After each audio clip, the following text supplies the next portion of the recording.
Yo, what is going on, guys? Frankietrades here, bringing you another new weekly stock watch list. Before we get started, don't forget to leave a like, comment, and subscribe to the YouTube channel. We'd really appreciate it with the channel growing over time. But let's go ahead and get started. So it is a pretty short watch list, so we're just gonna go dive right into it. So as far as earnings go, really not much going on, guys. It is pretty dead. Most of our tech stocks earnings are out of the way. There really isn't much left to really worry about, which is good. For the meantime. So I'm sure there's a few things here and there on our watch list and our rotational watch list that we like to trade from time to time that probably have earnings coming up, but I didn't see anything of that sort, so nothing to really much worry about. GameStop could be a big one, for all the herbs out there, for all the noobs who want to keep watching GameStop for some reason and keep losing money. Be my guest, I'm not gonna be a part of it. So nothing as far as earnings go, so that's a pretty good sign. And then of course, like, thing that you guys are all waiting on is the actual watch list. So as far as ES goes, let me go ahead and show you guys what I got on this. We're in a tough spot. There really isn't too much going on here. Granted, we did get the sell-off on Friday, which the thing with sell-offs, in even when we do have rallies in the market, is that it leaves us no room for the next day or even over the weekend. It gives us no room left to really trade. I don't want to say that it's not certain that we don't have anything to trade, but it gets a little choppy because we either need to see a continuation, or if we get a sell-off in this instance, most of the times you're going to get some sort of buying opportunity for ES and NQ. It's not like that all the time. Like I said, it can always continue, but this is always something to be wary of and keep an eye out for. So as far as ES goes, I'm going to keep it pretty simple. We obviously did wick above 5,400. All I'm going to be looking at for ES is 5,400. I'm going to keep it simple. It is the weekend, so we're not sure how this is going to move going into tomorrow on Monday.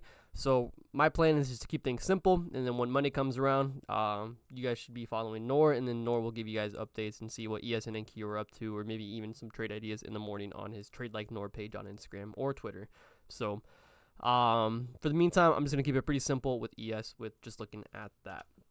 Next up is NQ, and pretty much it's the same whole situation with NQ. Is if I put this on the daily, you guys will see how choppy and ugly this whole area is between 18,000 and 19,000.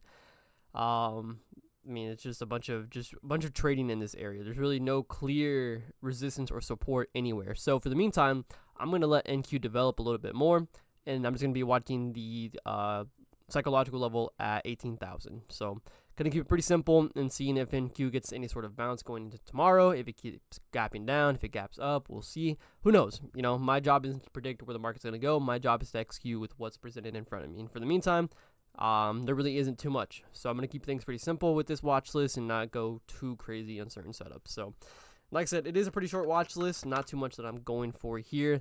First thing on my watch list is coin. Now, a lot of people hate coin because of how bad the spreads can be, but currently on the daily time frame, I did have a level at this on 145 after we sold off at 160 on Thursday going into Friday.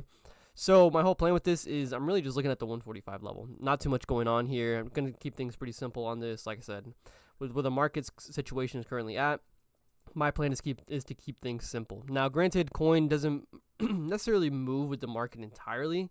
Obviously, it does get affected with crypto to some extent, but with crypto affecting this as well, the only direction left to really look at this is the lows. So I'm going to be looking at 145 with the room down to 140, which is the next level that I would play on coin. But after that, I really don't have too much going on, and I don't want to dive too deep into it. So because like I said, market can gap down over the weekend, or where the market's currently at, anything can happen. So there's no point in me putting extra work and effort into these levels if, with the chance that something could happen. So going next after coin is NVDA.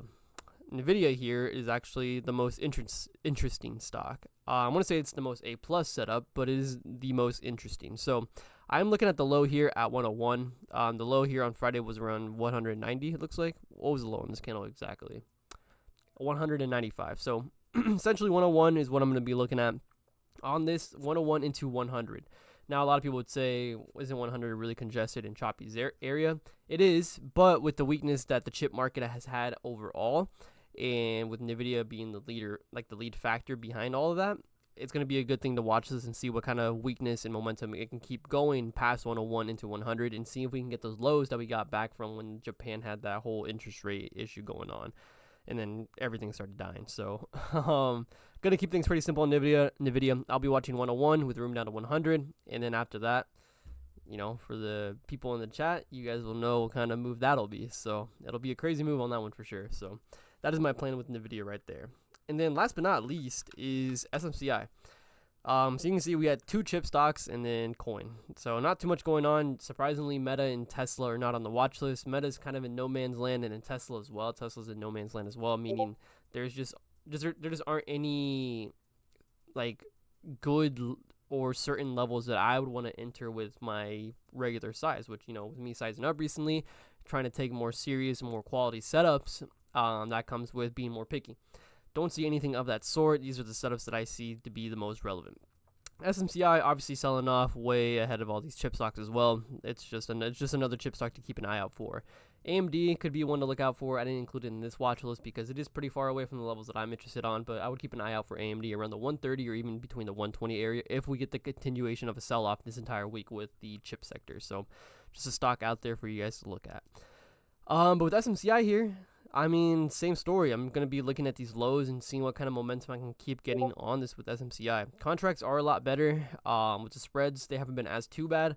Now, obviously, with the pullbacks, those are still going to hurt. SMCI is a stock that you guys should all still size either light, or if you're newer, shouldn't even trade it. Maybe it's a good stock to get some price action and screen time in to observe and see how the contracts move, how the stock moves, how both things move side and side accordingly, and how it moves with the market indexes being NQ and ES. So as far as SMCI goes with levels, all I'm looking at is the low at 382.80, so essentially 383, and then after 383, I have room down at 380. So this stock is starting to sell off now. It is important to keep an eye out for, especially with all the fraudulent earnings reports that are surrounding SMCI at the current moment. So that is something to keep an eye out for too.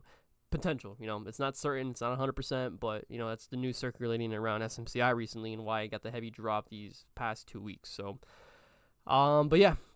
That is it for the Sunny Stock watch list, guys. Like I said, it's pretty short. It's going to keep things pretty simple going forward. There wasn't too much that I could cook up for you guys. I'm not going to force setups either, so that's my job. It's not to force anything, give you guys the best quality setups that are presented to us at the current moment. So with that much more being said, hope you guys enjoyed the video. Don't forget to leave a like, comment, and subscribe to the YouTube channel. We would really appreciate it. Stock Hours would love you guys a lot for that one. And with that much more being said, you guys have a good rest of your weekend, and then hope you guys kill it on the week. Peace out.